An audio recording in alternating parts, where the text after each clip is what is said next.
Oh là là, mais c'est quand même trop basique là, c'est qui ça? C'est Tony P. Bah j'espère qu'il sait faire autre chose de sa vie alors. T'inquiète pas pour lui. Tu vois, en musique, Tony P ça vaut ce que ça vaut, mais en basket, Tony Parker c'est très impressionnant. Ici, il tombe 2 fois, perd le ballon 3 fois, et hop, petite feinte, 2 points au buzzer malgré les LeBron James, plus 4, le match est plié. Tout a commencé par une énième inspiration géniale de coach Popovich à la draft.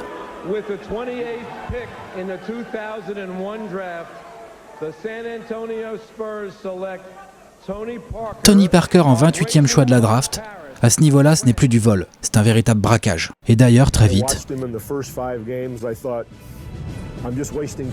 Et c'est ainsi qu'à 19 ans, Tony Parker est devenu le plus jeune meneur titulaire de l'histoire NBA.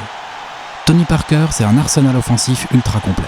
Déjà, il est doté d'une vitesse dévastatrice. En NBA, les joueurs véloces sont légion. Mais Tipeee, lui, n'est pas juste rapide. Il sait utiliser sa vitesse pour faire la différence. Il gère parfaitement les changements de rythme. Sa maîtrise est telle qu'il est capable d'enclencher un spin move en pleine action. Non, cherche pas Kendrick, il est juste derrière toi.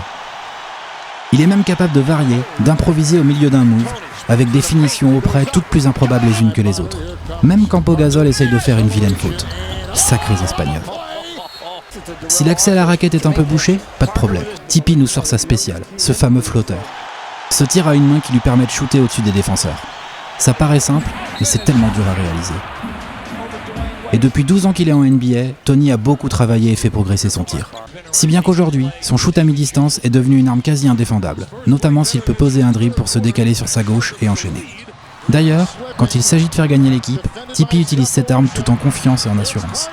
Mais s'il a autant progressé, s'il domine autant, c'est parce qu'il possède avant tout un mental de tueur, un mental de champion. Nous parlons ici d'un joueur qui a tout gagné. Meneur des Spurs champion NBA en 2003 et en 2005. En 2006, il est le premier Français à participer à un All-Star Game, un honneur qu'il a déjà reçu 5 fois à ce jour. En 2007, il remporte son 3e titre NBA et est même élu MVP des finales, le premier non-américain à obtenir cette récompense. 24,5 points par match à 57% de réussite en finale. Ambiance injouable.